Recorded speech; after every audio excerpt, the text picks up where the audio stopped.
que ces collaborateurs qui ont fait la Venture Lab nous permettent, nous en tant que jeunes entrepreneurs qui viennent avec un trop plein d'idées, nous sommes un peu comme un bateau trop rempli et sur une mer assez agitée. Et lorsqu'on avance, on a besoin de ces personnes pour alléger le bateau et nous donner une bonne boussole pour arriver au quai. Je pense que des premières choses à faire, c'est d'essayer de recadrer, d'essayer de les aider à faire un pivot si nécessaire. L'avantage principal qu'on a remarqué, c'est beaucoup l'expérience. L'expérience et puis le réseau de personnes qui connaissent aussi. Parce que ça, c'est quelque chose qu'on n'avait pas spécialement. Leur expérience est tout à fait bénéfique et par exemple, lorsqu'on a une réunion avec eux, qu'il peut notamment expliciter certains concepts théoriques en faisant allusion à des réalités concrètes qu'il a vécues au travers de son passé d'entrepreneur. Et ça, c'est évidemment beaucoup plus facile de comprendre les choses quand la personne qu'on a en face de soi peut vous donner des exemples réels. Je crois qu'on va être des boosters et on va être aussi des gens qui vont leur donner un certain courage. Quand on entreprend, il y a des grandes périodes de solitude, il y a des périodes où on se prend des claques et il faut leur expliquer que ça fait partie du programme. Alors réellement, c'est de pouvoir bénéficier de son expertise. Il y a toujours des conseils toujours beaucoup plus justes et qui sont bien amenés. La première fois qu'on est venu, on a fait une présentation, on a présenté notre projet et là il a tout restructuré. Il allait vraiment chercher les points qui pouvaient poser problème et des choses auxquelles on n'avait pas pensé alors qu'on s'était déjà bien penché sur le projet. On voit tout de suite, dès le début du coaching, quels sont les points faibles du projet et ou de la personne et ou des personnes. Ça, c'est l'expérience qu'il apporte, c'est qu'on met le doigt sur les problèmes, on essaie de les résoudre avec eux. Son expérience et sa connaissance des réalités du terrain, ça nous a vraiment permis de développer un business model qui est solide. Et puis son agenda et son réseau, je pense, témoignent de son dynamisme et de sa faculté à un peu toucher à tout. En tout cas, on lui fait confiance et quand on a un problème, on lui présente notre problème et il arrive généralement à trouver une bonne solution.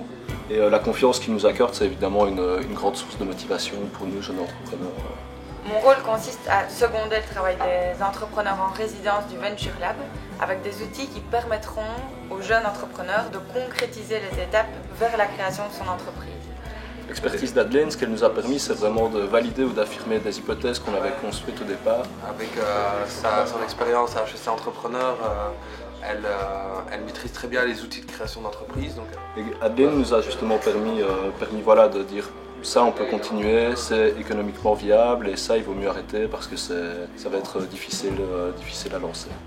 Typiquement, lorsque le coach et les jeunes auront maturé le business model et rapidement calculé la rentabilité du projet, j'arriverai avec l'outil plan financier élaboré par Socran et nous construirons un modèle plus précis.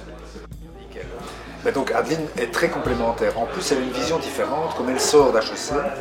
Je dirais qu'elle a une vision plus structurée que moi-même qui n'ai pas fait d'études de ce type-là. Et donc ça m'aide beaucoup, c'est très complémentaire. Je suis ravi qu'on ait ce type de partenariat avec le site Socran.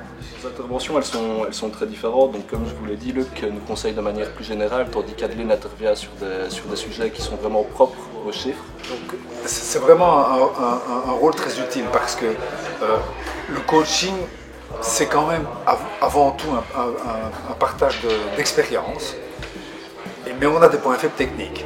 Moi par exemple, tout bêtement, je ne suis pas le roi d'un tableur Excel ou un plan financier, je maîtrise la réflexion qui permet d'établir un plan financier, mais pas la machine qui permet de le produire de manière nickel. Alors l'avantage des deux, c'est que, comme Boris l'a expliqué, ils se complètent vraiment. Plus de stratégie pour Olivier de Wassège et peut-être plus d'opérationnel alors pour Adeline Constant. Eh bien, franchement, je pense qu'il n'y a que des succès. Je m'explique.